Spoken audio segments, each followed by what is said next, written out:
9 Buddhist teachings for happiness in life. A practical story about letting go, waking up, and breathing, just a little easier. Introduction.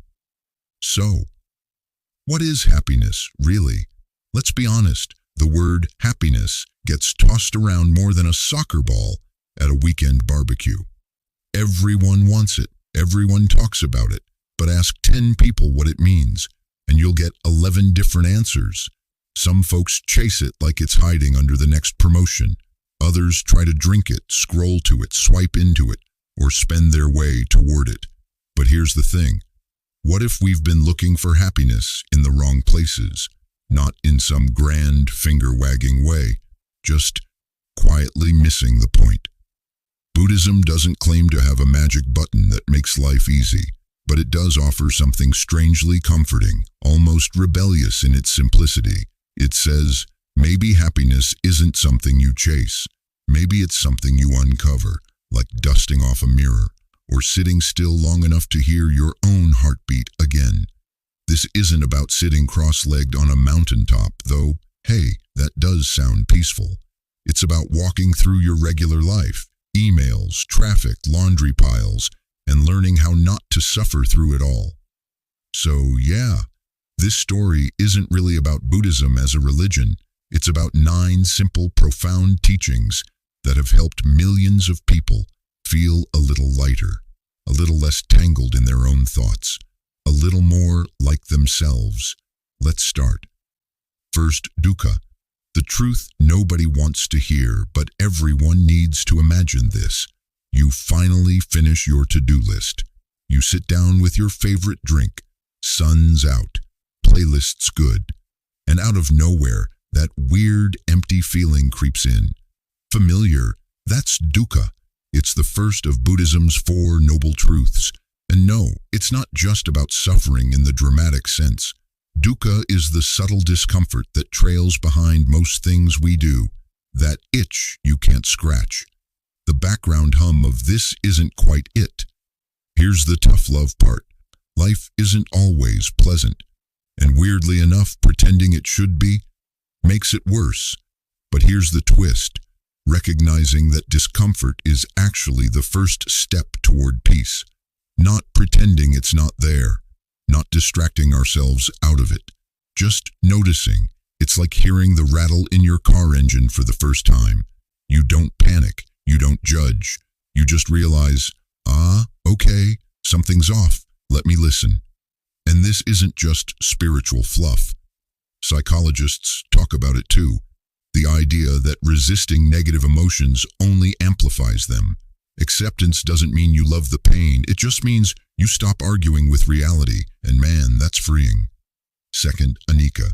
Everything changes. Even the stuff you cling to. Think back 5 years. What made you anxious back then? Can you even remember? That's impermanence, anicca in action. It's easy to forget how much we change, how life shifts under our feet constantly, but we treat moments like they're permanent tattoos. We freeze people in time, hold grudges like heirlooms, or grip onto joy like it's a flight we might miss. But here's the reality.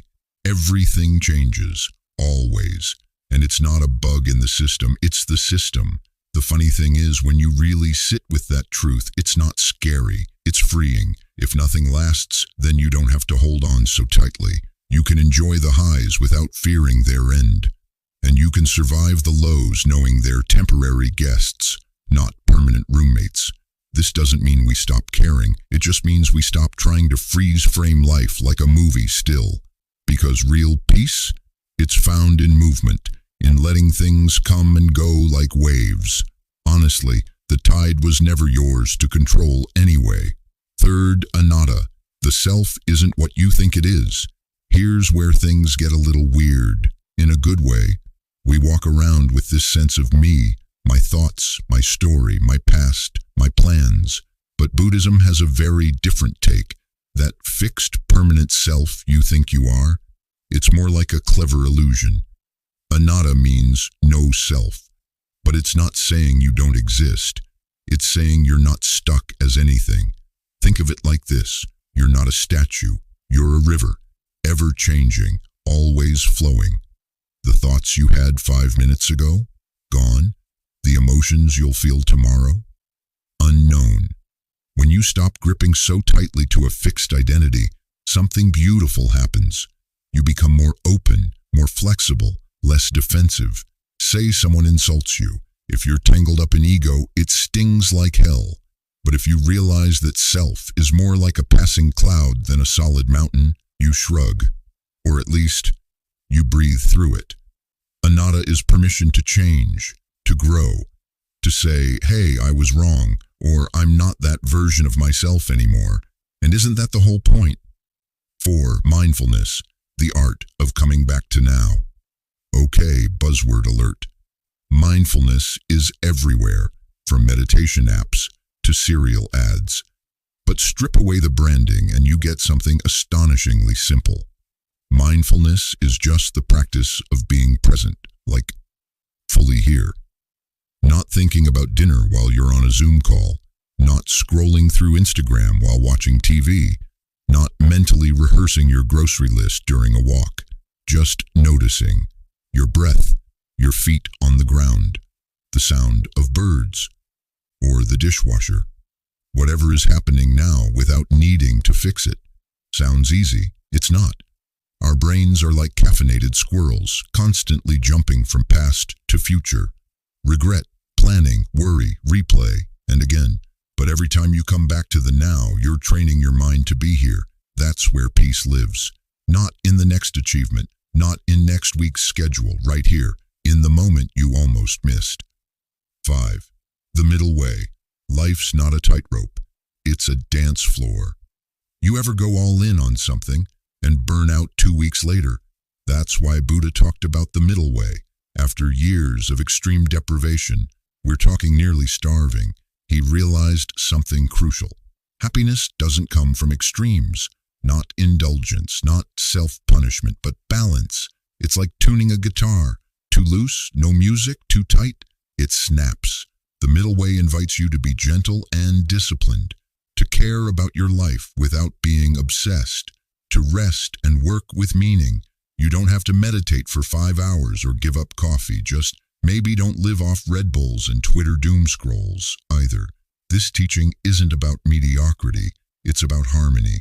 It's about dancing between effort and ease. Think of your life like a jazz song. There's rhythm, there's improv, and there's always space between the notes. 6th meta. Loving kindness isn't just fluffy talk. Let's talk about something that might make you roll your eyes at first. Loving kindness, or as it's called in Pali, metta. Sounds sweet, right? But you might be thinking, okay, but how's that gonna help me deal with the guy who cut me off this morning? Fair question. Here's the thing. Metta isn't about becoming some passive, always smiling monk who lets people walk all over them. It's about softening your default, the way your mind reacts to stress, the stories you tell yourself about people, the constant fight-or-flight churn of modern life. When you start practicing loving kindness toward yourself, strangers, even the people who frustrate you, you interrupt the cycle of bitterness. You shift from defense mode to connection mode. And no, it doesn't mean you excuse bad behavior. It means you stop carrying the poison of resentment. Imagine you're holding a hot coal waiting to throw it. But the longer you hold it, the more it burns you. That's what anger does. That's what grudges do. Loving kindness is you saying, I don't want to burn anymore. You can wish someone well, even if you never speak to them again. And you can wish yourself well, even if you haven't always been kind to yourself. Honestly, most of us are just people walking around with old wounds, trying not to bump into each other too hard. Metta helps us remember that. 7th karma. It's not cosmic punishment. It's just cause and effect. Let's clear something up. Karma isn't about the universe playing referee. It's not some invisible scoreboard tracking your every move. Buddhist karma is much simpler and more empowering. It's about habits, cause and effect, the momentum of your own choices. Think of it like this. Every thought, word, and action is like planting a seed. Maybe you don't see the result today, but eventually something grows. Helpful seeds grow peace. Harmful seeds grow stress. It's not mystical, it's practical. If you're constantly impatient, your life will reflect that. If you regularly choose kindness, that becomes part of your inner weather system. And here's the good part. You're not stuck with the seeds you planted last year, or last week, or this morning. Karma is fluid. You can plant something new right now. So the question isn't, am I doomed by my past? The question is, what am I feeding today? Even the smallest acts, pausing before snapping, choosing to listen, saying thank you, are like drops in a bucket. They matter, and over time, they fill the life you live. Eighth, samsara and nirvana, the loop versus the letting go. Now, we're getting into the deep end. Samsara sounds like a fancy word, but it's really just the loop, the hamster wheel, the way we keep reacting the same old way, same anger, same fear, same coping patterns, hoping for a different result. It's like being stuck in traffic every day and expecting the road to magically widen. Nirvana, on the other hand, isn't some far-off celestial spa. It's just the quiet, the release, the absence of the craving that keeps us spinning. It doesn't mean becoming emotionless. It means not being dragged around by every passing thought. It means seeing anger without becoming anger, feeling sadness without being drowned in it. You've probably tasted moments of nirvana without realizing it. That breath you took after a hard cry, that peace when you forgave someone, that stillness on a walk when your mind finally stopped racing. It's not always dramatic. Sometimes it's just the absence of noise. And that's the paradox. You don't fight your way out of samsara. You stop fighting. You let go, not in a checkout kind of way, but in a wake-up kind of way. 9. Right view, the glasses you didn't know you were wearing. Let's wrap this up with something subtle, but powerful. Right view is about perspective. It's one of the core parts of the Eightfold Path, and it basically says, how you see things shapes how you feel, how you act, and who you become. But here's the catch. Most of us don't know we're even wearing a lens. We walk around believing our thoughts like they're facts. I'm not good enough. Things never work out for me. Other people have it easier. But what if those are just stories? What if they're like dirty glasses smudged by years of fear, habit, and comparison? Right view invites you to clean the lens, to pause, to ask, is that really true?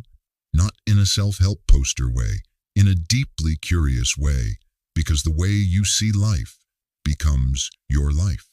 It's the difference between this is a disaster and this is hard, but I'll figure it out. The same moment, completely different outcomes. And no, it's not about toxic positivity. It's about honest seeing, clear seeing, seeing with enough space to choose how you respond. Because when you change how you see, you change what you do next.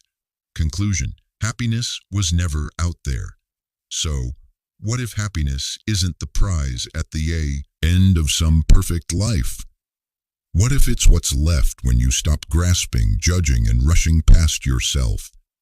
These 9 teachings, they're not rules, they're reminders. They don't promise to fix everything, but they do invite you to live differently, slower, softer, more awake. You'll still have bad days. You'll still get stuck in traffic. You'll still forget your own wisdom sometimes, but maybe you'll suffer less. Maybe you'll pause before snapping. Maybe you'll notice your breath when things go sideways. Maybe you'll remember that this moment, this one right here, is the only one you ever really have. And maybe that's enough. Because real happiness, it doesn't shout, it whispers. And it's been waiting for you to slow down and listen.